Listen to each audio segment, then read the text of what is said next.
Hello everyone, the Flying Scotsman here, and welcome to this video. Now in this video, we're going to be taking a look at the Loch Ness machine. The last time we saw this machine, it was playing host to the first subject of Academic August. That's Timon and Pumbaa teaches typing. So I thought we'd actually take a closer look at the machine about a year after I built it. So let's go and do that now. And here it is. Whoa, that looks a wee bit different. Okay, probably should explain now. I've been doing a wee bit of musical cases, just like the Nostalgia Mall, and just like the Nostalgia Mall, I've added a creative sound blaster Audigy to this system. Right, again, more explanation is probably warranted. I decided that I wanted to put an XP machine back into this corner. So the original idea was I was going to bring home the Beast, because I took that away to Retrofest, where it basically sat and did nothing.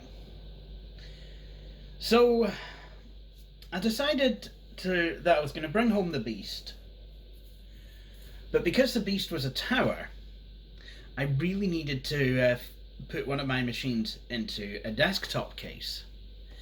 And I spoke to the Nostalgia Mall a lot about this, and we decided that the Loch Ness machine would be the best candidate for going in a desktop case, you know, given that it's a Pentium 2.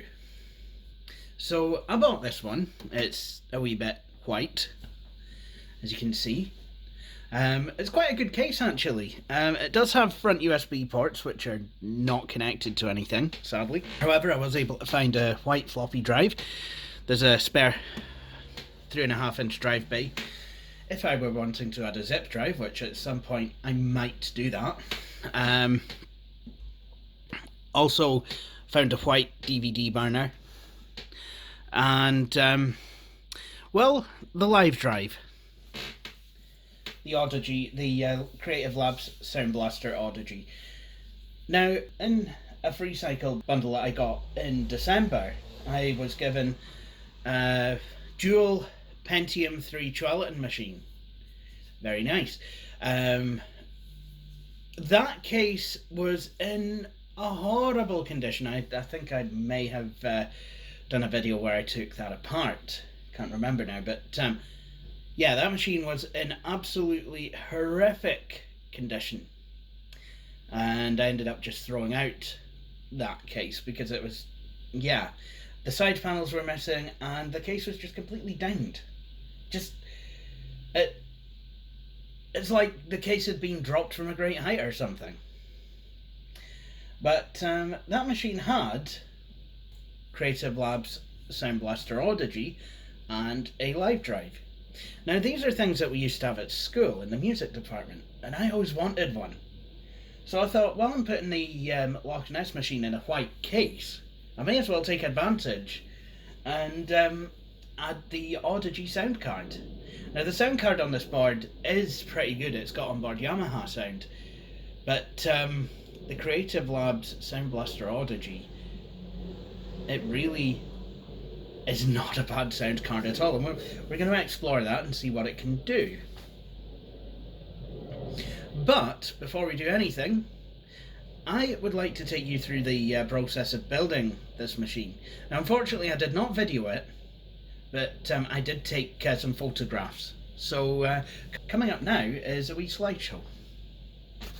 So I bought the case on eBay. It cost about £48 all in by the time I'd spec'd the USB port version of the case. Now the reason I went for the version of the case that had USB ports on it was for future proofing, basically. If I wanted to at any point in the future install a computer that had front USB port connectors, then it would be there. I did notice that there was a wee trim piece that would allow you to cover the USB ports if they were not in use. And I set about attaching this trim piece. However, the problem was that the panel where the front USB ports are is actually covered by a wee bit of plastic that needs to be removed in order for one of the clips of the front USB port panel to actually fit.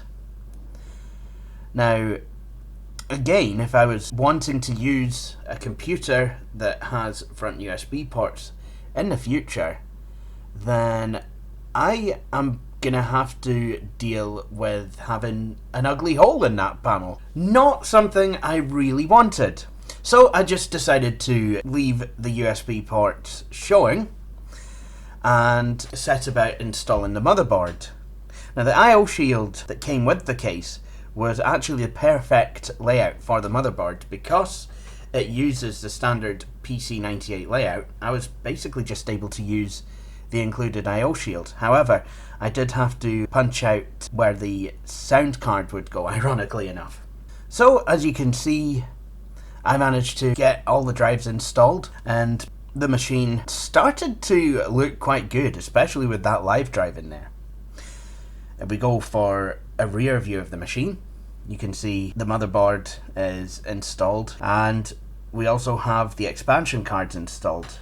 Now, the Voodoo card is in there. Next to it is the Creative Labs Audigy sound card and the SIS 900 network interface card.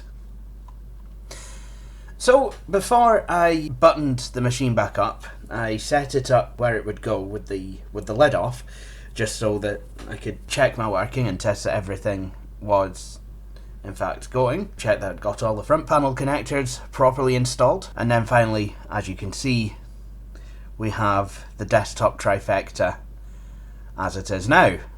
Looks kind of cozy with that table lamp on top of it. And here's a close-up of said trifecta.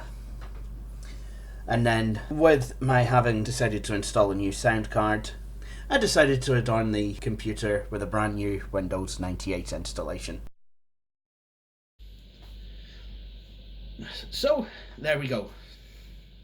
Now, you've seen how the machine was built. So, let's power it on. And while it's booting,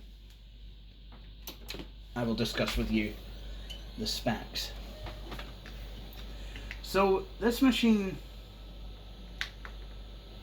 as you may or may not be aware, has a Pentium 2 clocked at 400 megahertz, and that's on an Intel SE440BX-2 motherboard. Both of these items I got from Billy Core last year. The hard drive is, I believe, a 30 gig drive.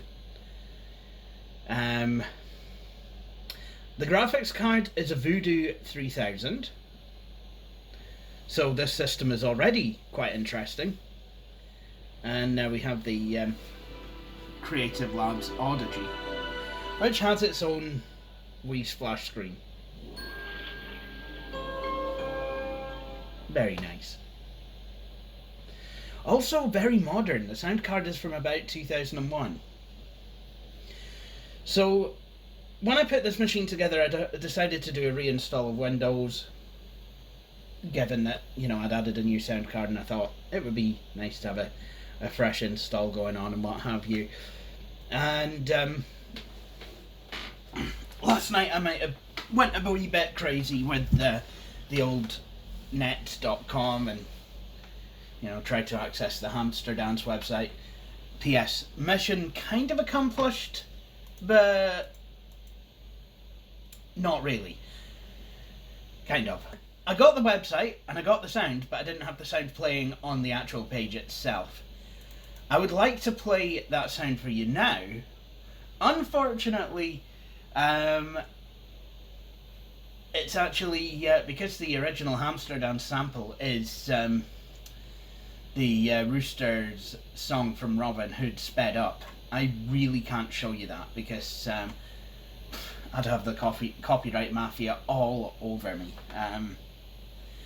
It's bad enough that I played Timon and Pumbaa on here and other Disney games. Hopefully they're not going to turn into Nintendo or Scholastic.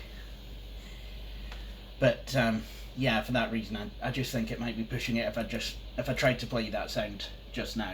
Anyway, let's get on with the rest of the meat and gravy of this video. So, as you probably might have guessed, I've got the usual glut of productivity applications on here, which I'm totally going to use. Now, if you've seen the Nostalgia Mold's Carolina Fly rebuild video, you'll have probably heard the story from him. But I realised that there was, when installing the sound card, I realised there was DOS drivers on the disc. So I decided to install them and give them a go with Duke Nukem 2, which is a game that does not seem to work on a lot of sound cards. However, I could not quite believe this myself.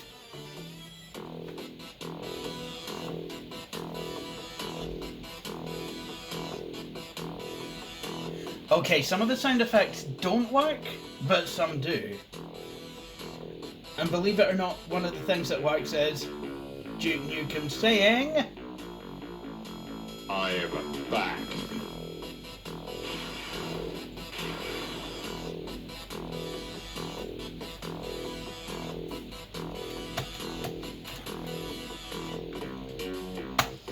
So let's start a new game of which I can't actually play.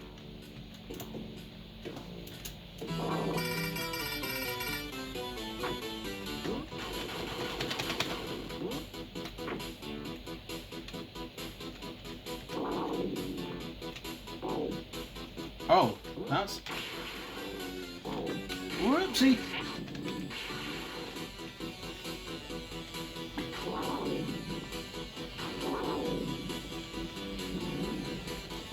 Ah, now I'm starting to understand this game more and more as I play it.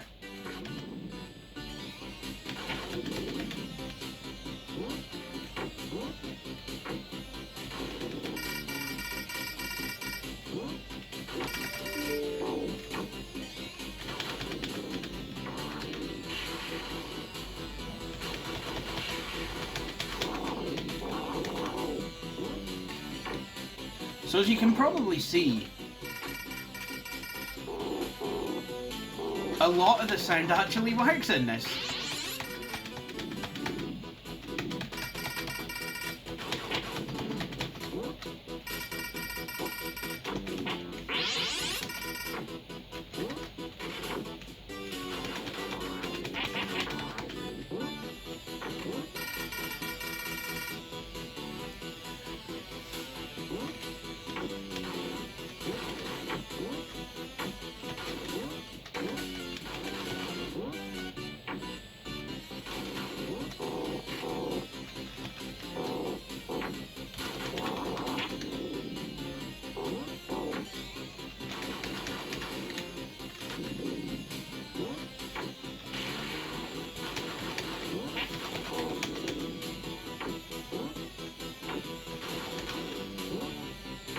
Wait a minute. Have I been here before? Yes, I have. It's dropped me right at the start.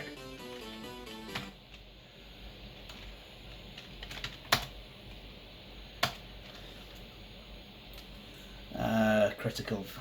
Oh well. So that works.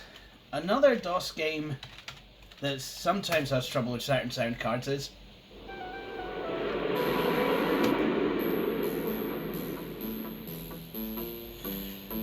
some of the sounds are slightly overdriven, but this actually is working.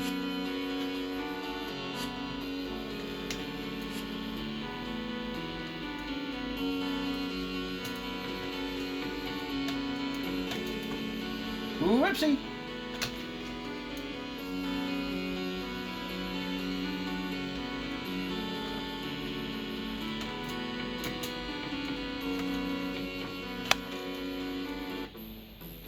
That's quite strange actually, because normally the exploding sound effect works. So I don't know what's going on there. That's odd.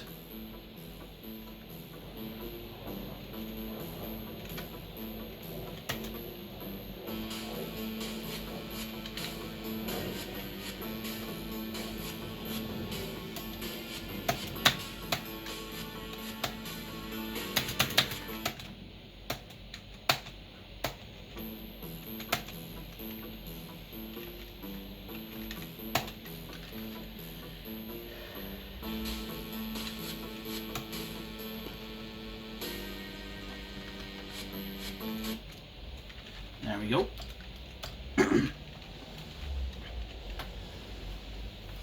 Okay, so that's the sound. Now what about the graphics? Well, I've got that covered.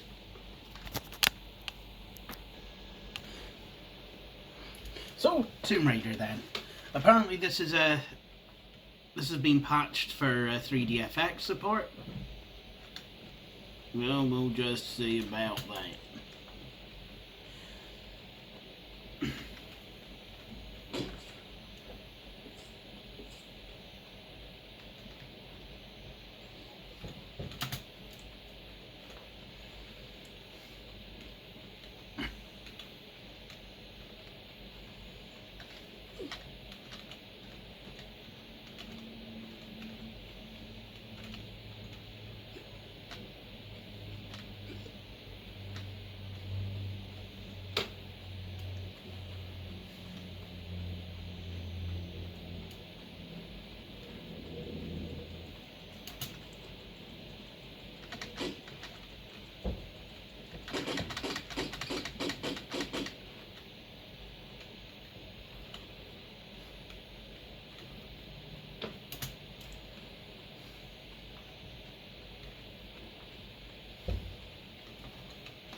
So now we've transmogrified this video from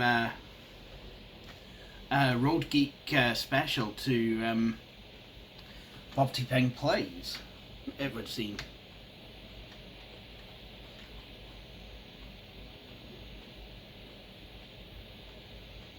Let's see what's going on here.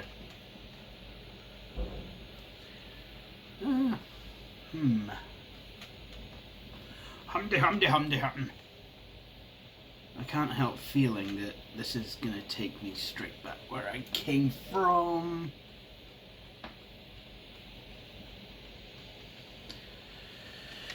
And I really don't want to be going the UKIP route.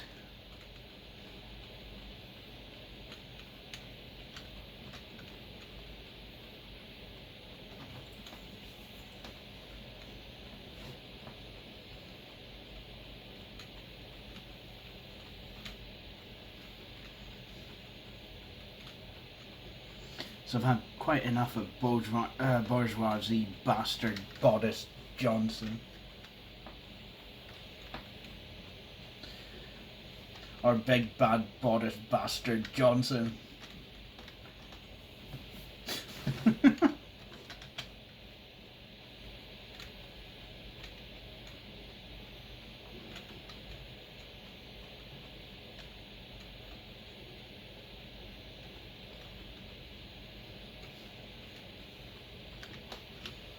Well, maybe I'm supposed to go the UKIP route.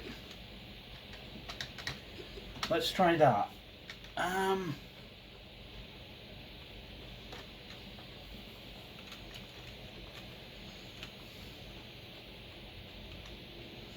Unfortunately, this game's graphics do leave a fair bit to be desired, if I'm going to be completely honest, but it was the mid-90s, so yeah.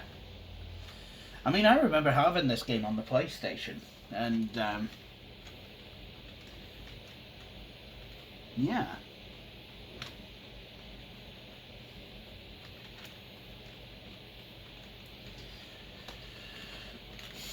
Honestly,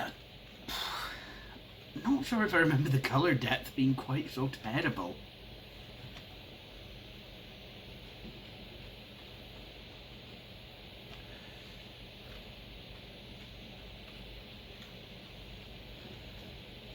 Huh? Ah, right, that's the go back where you came from route, I think. Oh wait, no. There's a wee slidery thing here. See if I can... I forget what the controls are now.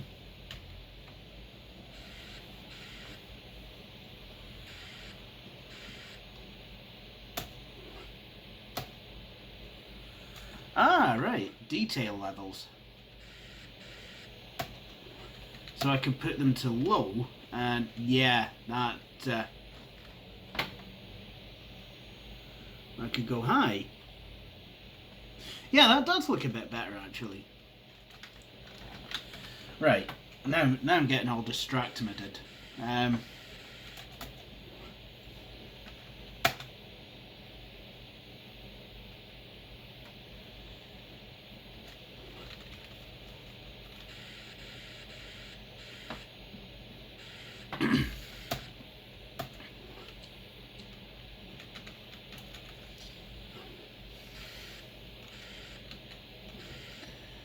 Controls, there we go. Up, run, down, back, left, left, right, right.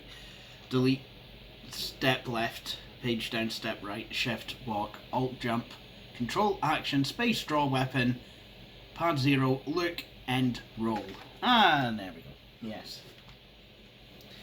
There we go. Now I remember how to strafe. And then I want to use control. And there we go. I've opened a special door. Oi! You batty bastard!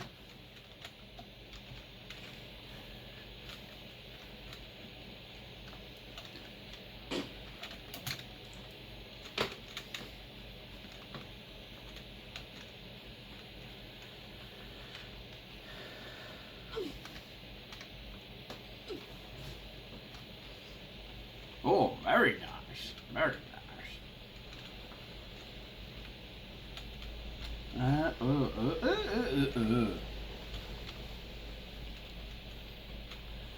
Right. Ah, there we go.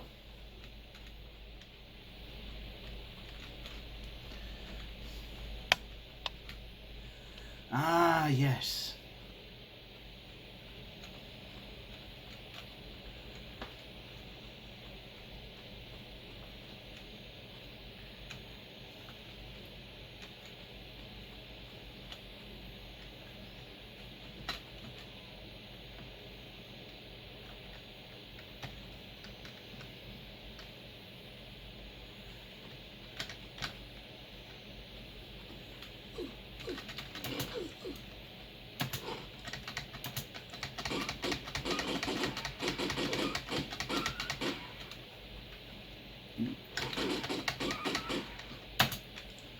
Teach you to be wolves.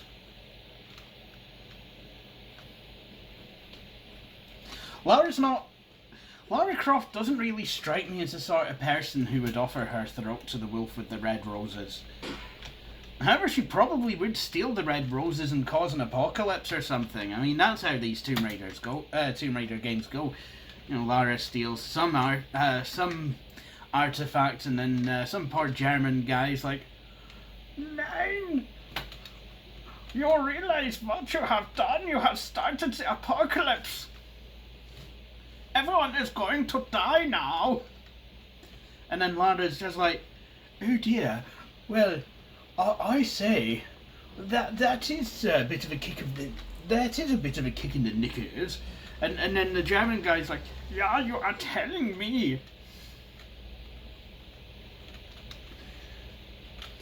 And then Lara's like, "Oh well, I guess I'll have to steal an even bigger artifact to try and cancel out the effect of this artifact. Or maybe you could just, put the artifact back where it belongs and maybe stop the end of the world." "No, I don't think I'll be doing that."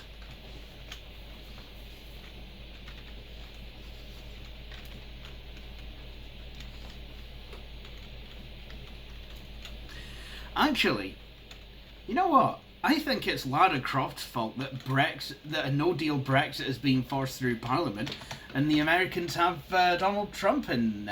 Oh me!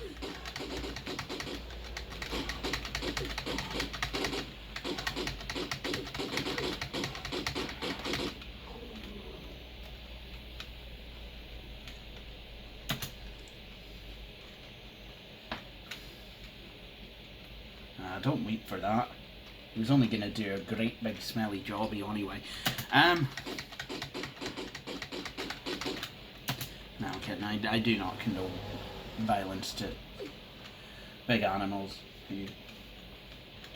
I don't really condone violence to animals just for trophy bucks.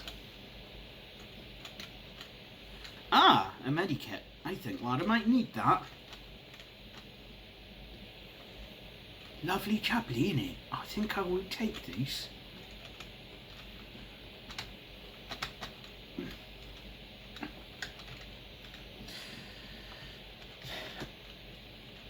I've often said that we're going down an alternative timeline that we should never have went down with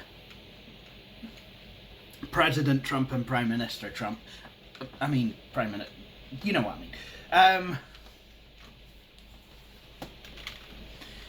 And I blame it. I've realised.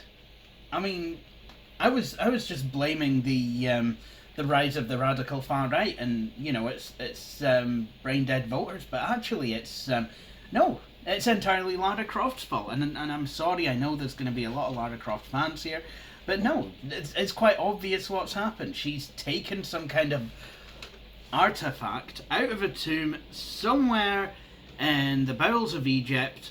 And as a result, we've got Captain Cafefe and Blundering Boris in charge. And it's entirely Lara's fault. So yeah, maybe Lara should actually be brought to justice, and so she can't do it anymore.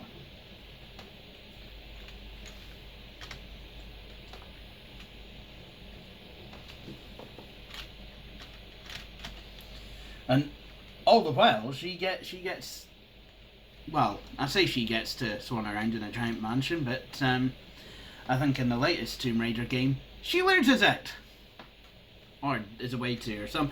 You know what, I've not played the newest Tomb Raider. I've seen it played, I've seen the beginning of it played, but I've not played it myself. I think the most modern Tomb Raider game that I have played is Tomb Raider 3.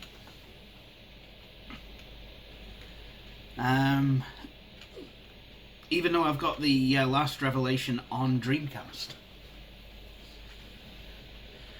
which I do plan to give that a shot at some point, but I wouldn't mind, you know, playing through the first couple, well, the first 3, I guess, first. Wah! Yeah. I say.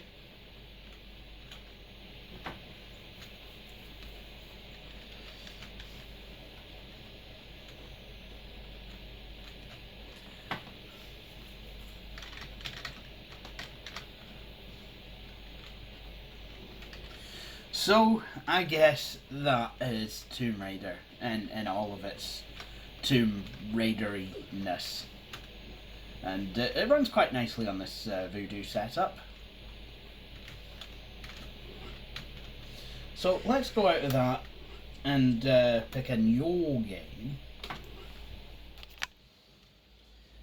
Okay, so pretty certain that some of you will be happy that I'm playing this again.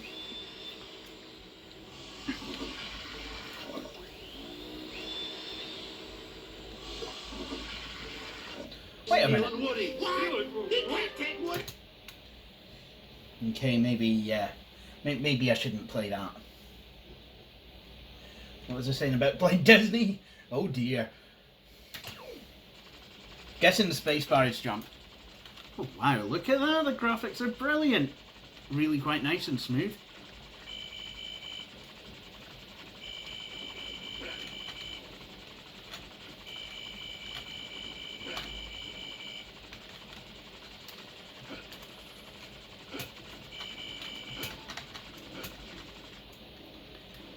put pie to that. And you.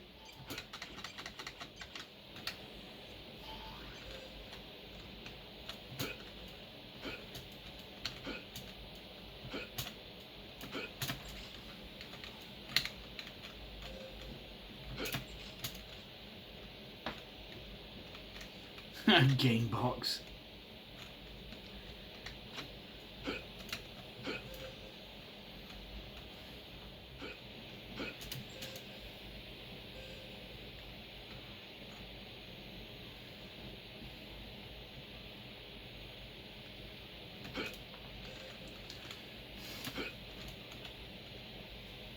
I see you winding and grinding up on the pole.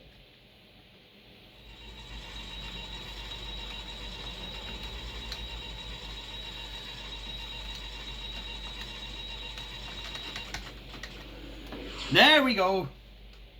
I want that Pizza Planet token from the TFS Christmas video. Well, it's a different one, but still. No time to lose.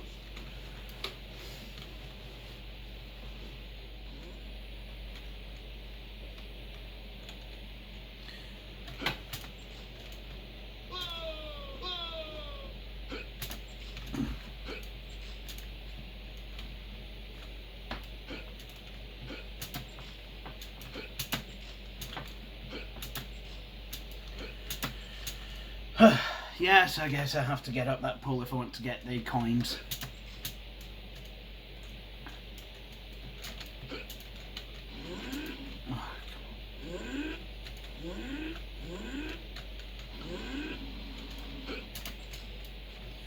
What a funny noise. It's actually very close to the... It's actually very close to the... noise.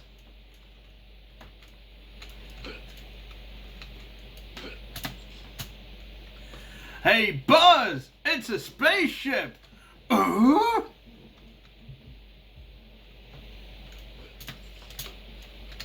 to at least have a shot at giving Ham his pizza plant his 50 coins. Then maybe I could win a Pizza Planet token. Oh bloody hell! I managed to make it. Oh. I don't like this.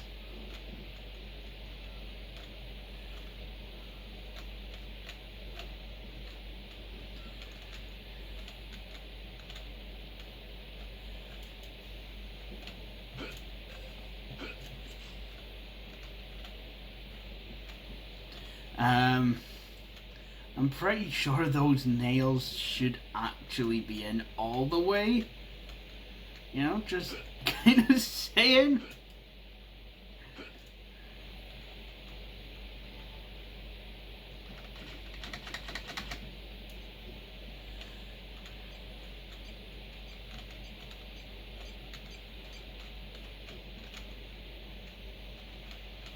Yeah. There we go.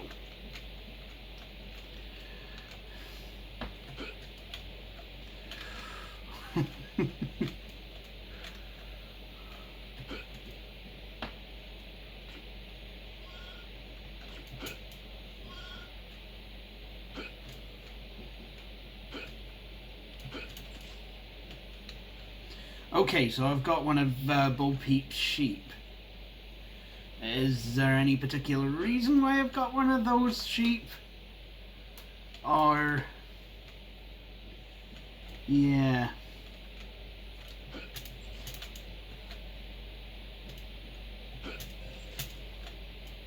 Nice. So...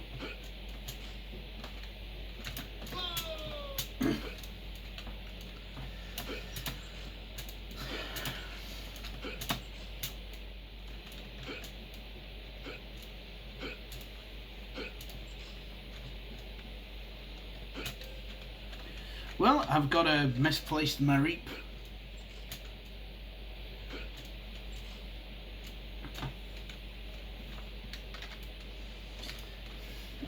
And I think I'm done with the attic.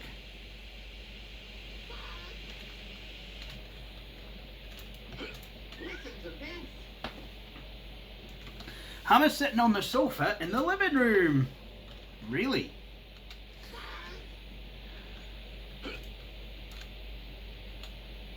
Buzz!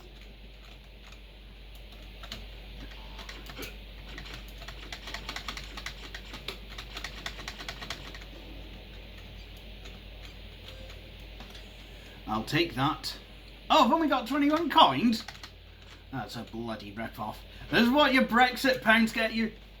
You can change camera mode using the pause menu. Active camera will always try and turn to view Buzz from behind. Passive camera will not turn the camera.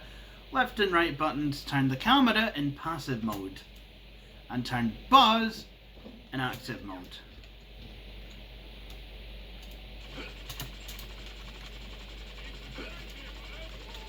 There we go. Need some coins here, Buzz. Hey, Buzz, if you can bring me 50 coins, I'll give you a Pizza Planet token. Buzzy boy! Buzzy boy! Need some coins here, bud. Yes. Boy. Need some coins here, bud. Honestly, you're worse than my actual bank. Need some coins here, Buzz. Need some coins here, bud.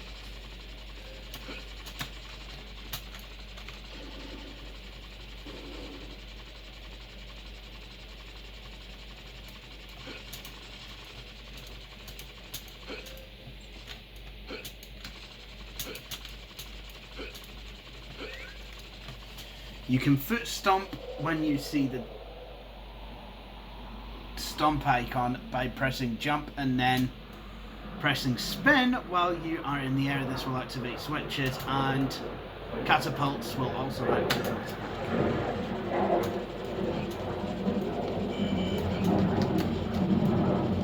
Nice!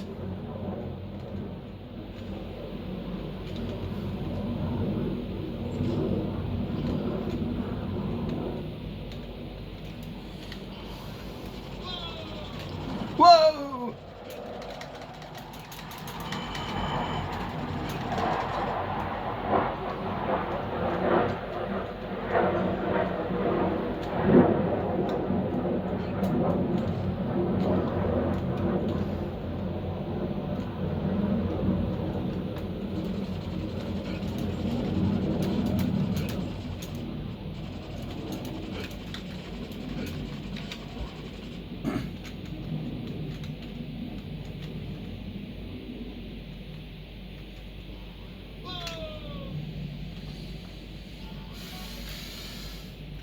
So, there we go.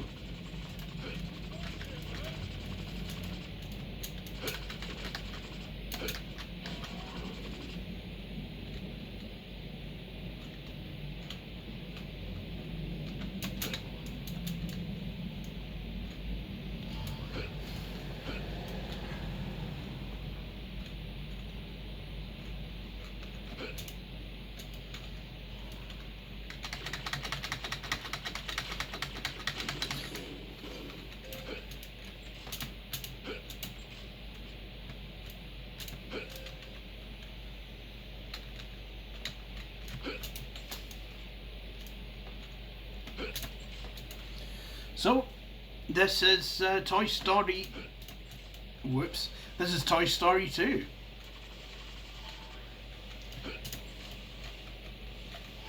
So, I think I will end this video here. And I hope you all enjoyed watching. And please join me next week when I will actually be discussing the next system that I have built or rebuilt. But for the time being, thank you for watching and please join me for my next video. Cheery bye.